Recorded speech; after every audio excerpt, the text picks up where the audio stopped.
এক বাপ আর এক বেটা এখানে আসছে। বেটার বয়স 8-9 হবে, ছেলের বয়স, সেও প্যান্ট ট্যান্ট পরে আছে, আর বাপও এরকম। বাপ এসে মাশাআল্লাহ খুইলা খাড়ায় গেল, ছেলে দাঁড়ায় না। ছেলে কি করে না, সে অপেক্ষা করতেছে দরজা খুললে ভিতরে ঢুকে করবে। এখন অনেকক্ষণ পরে বাপ কি বলে ওখান থেকে, মানে খাড়ায় খাড়ায় মুততেছে আর কথা কইতেছে। মুতে আর কি করে, আরে কুত্তাও তো আগার সময় মুতার সময় কথা কয় না, একটা কাজ করে। এখানে কথা বলতেছে, কি বলে, করো করো করো, ঢোকো ঢোকো ঢোকো, অসুবিধা নেই ঢোকো।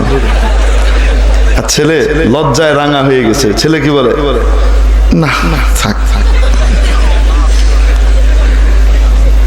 আমি বাচ্চাকে দেখে আমার মনের ভিতরে এত দোয়া আসছে, আল্লাহ এই বাচ্চাটাকে তুমি একজন দিনদার সচিব বানাইও, দিনদার প্রধানমন্ত্রী বানাইও। এর ভিতরে এখনো মানবতা, মনুষ্যত্বের ছোঁয়া আছে।